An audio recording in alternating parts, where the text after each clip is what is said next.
अगर आप अपना पेंशन विड्रॉ करना चाहते हैं वहां पे आपको इस तरह का एरर आ रहा है, pension withdrawal claim is already settled. तो आज की वीडियो में मैं आपको इसी बारे में बताने वाला हूं, ये प्रॉब्लम क्या है, इसे कैसे सॉल्व करना है। नमस्कार दोस्तों, मेरा नाम सागर है, मैं पीएफ कंसल्टेंट हूं। अगर आपको इस वीडियो से फायदा लगे तो ही आप इसे सब्सक्राइब करके सपोर्ट कीजिएगा।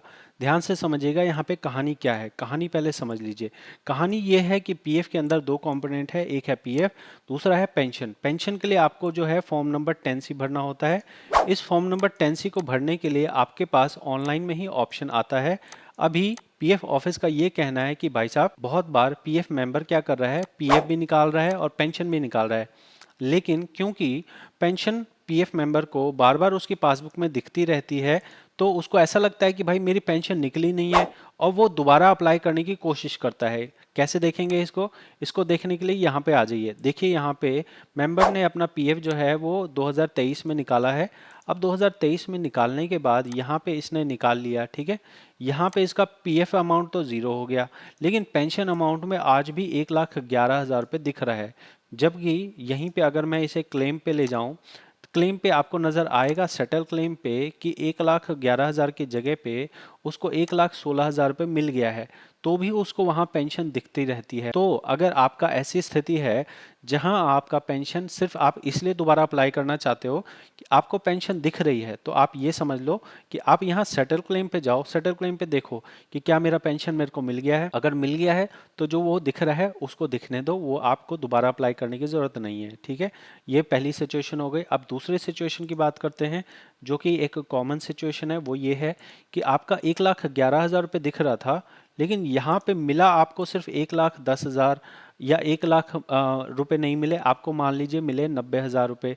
दो सिचुएशन मैं दोबारा रिपीट कर रहा हूँ, देखिए 1,11,000 रुपये थे, ठीक है। ये अब इस 1,11,000 में दो परिस्थिति है। एक परिस्थिति के अंदर में आपको मिला है, मान लीजिए 90,000 रुपये मिला है, ठीक है। और एक परिस्थिति के अंदर में आपको मिला है 1,08,000 रुपये मिला है, ठीक है। मतलब एक जगह पे आपको लगभग 20,000 रुपये का नुकसान करा गया है और एक जगह पे आपको 3,000 रुपये का नुकसान किया गया है। तो अगर 2-3 हज़ार रुपये का नुकसान हो तो इस चीज़ के लिए दोबारा परेशान मत होइए। आपको जो पेंशन मिल गया है वो फाइनल है, आपको और ज़्यादा नहीं मिलेगा। 2-3 हज़ार रुपये कम होने से कोई प्रॉब्लम नहीं है। प्रॉब्लम होती है कि जहाँ 15,000, 20,000, 30,000 रुपये कम आ रहे हैं, तो वहाँ पे आपको ज़रूरत पड़ेगी पीएफ ऑफिस में ऐसे बात करने की या उनसे शिकायत करने की। शिकायत करने से पहले आप अपनी सर्विस हिस्ट्री ज़रूर चेक कर लीजिए। सर्विस हिस्ट्री का मतलब क्या हो गया? मतलब ये हो गया कि जो आपकी टोटल सर्विस है उसमें छुट्टी वाले दिन घटाए जाते हैं, उसके बाद ही आपकी पेंशन डिसाइड होती है। जैसे मैं जो आपको केस समझा रहा हूँ, मान लीजिए 1,11,000 में आपको मिला है 90,000 रुपये। तो अगर 90,000 रुपये मतलब मिला, तो 20,000 रुपये अगर कम मिला और आप यहाँ देख रहे हो कि भाई साहब मेरी तो छुट्टी वाले दिन जो है ना, वो मान लीजिए कि 250 है। 250 मतलब क्या हो गया? 250 मतलब हो गया कि आपने जो है 250 दिन जो है काम नहीं किया है। ऐसे में जो आपकी टोटल सर्विस होती है उसमें छुट्टी वाले दिन घट जाते हैं और उसके बाद आपकी पेंशन का अमाउंट डिसाइड होता है। एग्जैक्ट अमाउंट जो आपके पेंशन में दिखाई दे रहा है वहाँ से कैलकुलेशन नहीं होती है। आपकी सैलरी क्या है प्लस आपका जो टोटल सर्विस है उसको देखा जाता है, उसके हिसाब से आपकी पेंशन कैलकुलेट की जाती है। समस्या यहाँ ये है कि आपने जो आपकी पेंशन है वो आप अमाउंट के हिसाब से देख रहे हैं, आपने छुट्टियां नहीं घटाई है। छुट्टियां घटाइए, फिर देखिए कि कितनी सर्विस बन रही है। जैसे देखो 9 साल 3 महीने है ना, तो ये 3 महीने की सर्विस को माना ही नहीं जाएगा।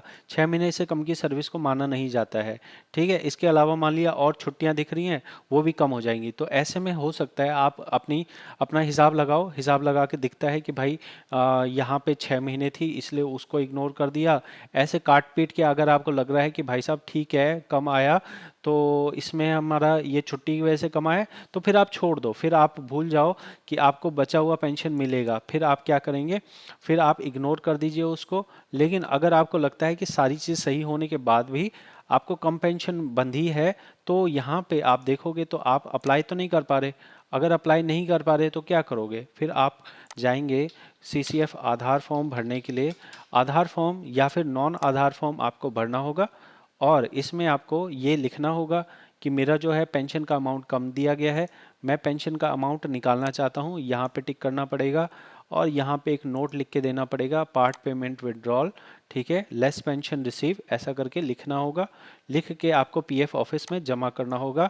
पीएफ ऑफिस वाले उसको मैनुअली चेक करेंगे, उसके बाद ही आपको दिया जाएगा।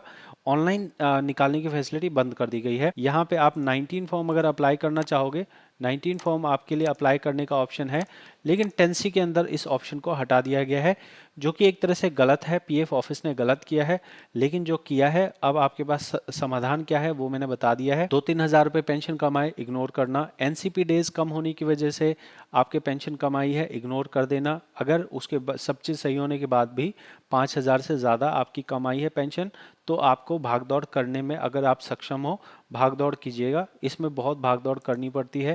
जो ये फॉर्म होता है, फॉर्म भर के जो है पीएफ ऑफिस वाले नखरे करते हैं जमा करने के लिए। पहला नखरा होता है कि आपका फादर नेम की स्पेलिंग गलत है। दूसरा नखरा होता है चेक चाहिए। तीसरा नखरा होता है कि हम आधार फॉर्म नहीं लेंगे, नॉन आधार फॉर्म लेके आइए। तो ये सारे नखरे अगर आप झेलने के लिए तैयार हैं, तो ही आपका ये फॉर्म सबमिट होगा, तो ही आपको जो बची हुई पेंशन है वो मिलेगी।